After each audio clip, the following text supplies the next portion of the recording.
और मैं विनय प्रकाश सिंह, आप देख रहे हैं चौथा प्रहरी। हम का पूर्वा में मौजूद हैं, जहां से ये फ्लाईओवर निकल रहा है के लिए के ऊपर ये फ्लाईओवर जाएगा। हालांकि इसमें कई किसानों का प्रभावित हुए हैं, उनकी ज़मीनें चली गई हैं। कुछ लोगों को मुआवजा मिला है, कुछ लोगों को मुआवजा मिला है तो उन्हें पूरा नहीं मिला है, और कुछ लोगों को मिल गया है लेकिन वो पूरे मुआवजे से संतुष्ट नहीं है। ऐसे तमाम लोगों की पीड़ा है। और हमारे साथ मौजूद हैं एक महिला हैं, उनसे हम बात कराएंगे कि उनका इस फ्लाईओवर में उनकी ज़मीन चली गई लेकिन उनको जो मुआवजा मिला वो पूरी तरीके से नहीं मिला, जिससे वो संतुष्ट नहीं। क्या नाम है आपका? हमारा नाम रेखा है।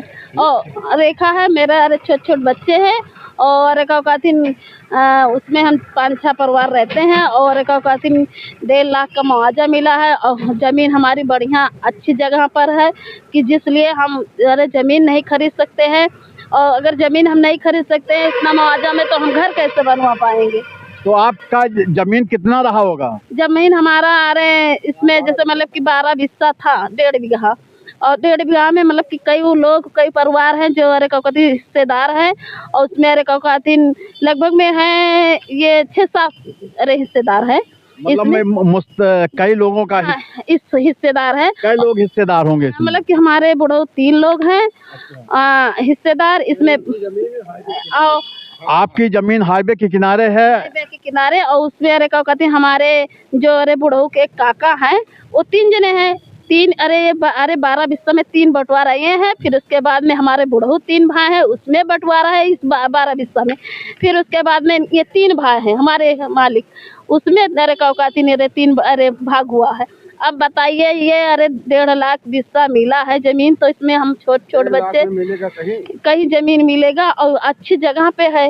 और कितना बिस्सा आपका ज़मीन गया है? हमारा बिस्सा मतलब इसमें में मान लो अगर 4 बिस्सा है तो 4 बिस्सा मासे से बंटवारा होने के बाद 4 बिस्सा मिला है, उसमें 3 बुढ़ऊ हैं।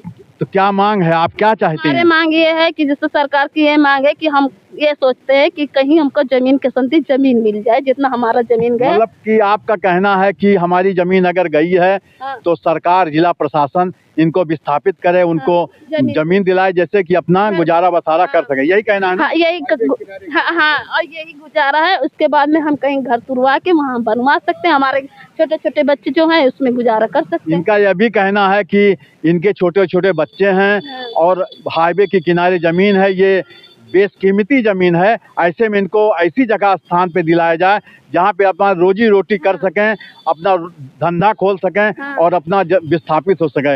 आपका शुभ नाम क्या है? विनोद कुमार। विनोद कुमार, आप कौन हैं? हमारी औरत है। अच्छा, तो क्या आपकी क्या पीड़ा? यही कह रहे हैं सर, जैसे ये जमीन जितनी गई है उतना पैसा हमको भुगतान नहीं मिला है। हाँ, अभी ये जमीन हम बेचते कम से कम नहीं 1 करोड़ जमीन होता। अच्छा, ये जमीन जो है आज की कीमत में क्या मालियत होगी? इसकी मालियत है ये 1,70,000 रुपये बिस्सा दिए हैं। अभी हम बेचते दूसरे को तो लमसम ये 30 लाख रुपया बिस्सा मिलता है यहाँ हमें। अच्छा, आप लोगों का जो कंस्ट्रक्शन बनाई है इसने, वो कौन कंपनी थी, कुछ पता है? ये नाम तो नहीं पता। नाम पता नहीं है? नहीं। तो आप लोगों के पास कौन अधिकारी आए थे जो आपको लिखा पढ़ी कराए थे? ये हमारे पिताजी थे। अच्छा। हमारे पिताजी गुजर गए। अब उन लोग हाँ, ये देखिए खुले आसमान के नीचे, ये देखिए पीछे ये लोग रहते हैं, इनकी ज़मीन चली गई है, इन्हें पूरा मुआवजा भी नहीं मिला है और ये बाध्य हैं और इनकी अब मांग है कि इन्हें विस्थापित किया जाए। ये हाईवे के किनारे बेशकीमती ज़मीन है और इन्हें बहुमूल्य ज़मीन की जगह पे, एक अच्छी जगह पे इनको हाईवे के किनारे ज़मीन उपलब्ध कराई, जैसे कि अपना गुजारा बसारा ये सब कर रहे। ये देखिए छोटे छोटे बच्चे देख लीजिए, हम लोग कहाँ गुजारा कर सकते हैं। और आदमी हमारा वो ईंटा लाते हैं, लेबरई करते हैं। ये श्रमिक हैं, इनका लोगों का कहना है कि ये श्रमिक का काम करते हैं। ऐसे में इनका ज़मीन कौड़ी के भाव चला गया है और उन्हें बेशकीमती ज़मीन को कौड़ी के भाव ले लिया गया, उन्हें दिया नहीं गया है। ऐसे में विकास तो हो रहा है लेकिन एक तरफ विनाश, यही तो कहना है कि आप विकास लगा विनाश हो रहा है। विनाश हो रहा है। ये आप लोगों का सीधा सा कहना है कि विकास हो तो ठीक है लेकिन किसी का विनाश ना किया जाए, उनके लिए विस्थापित किया जाए, उन्हें समुचित व्यवस्था कराई जाए। बहरहाल चौथा प्रहरी आपको ऐसी प्रकार की खबरों को अपडेट करता रहता है और करता रहेगा। हम लाल दास के पूर्वा से ये खबरें दिखा रहे थे। ये रिंग रोड जा रही है और ये बस्ती गोंडा को चीरती हुई 4 किलोमीटर से ज़्यादा का ये रिंग रोड है।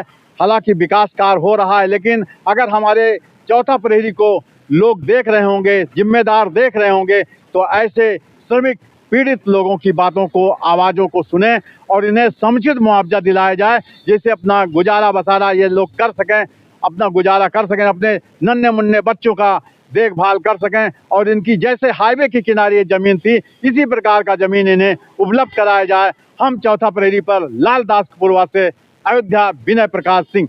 आप देखते रहिए चौथा प्रहरी।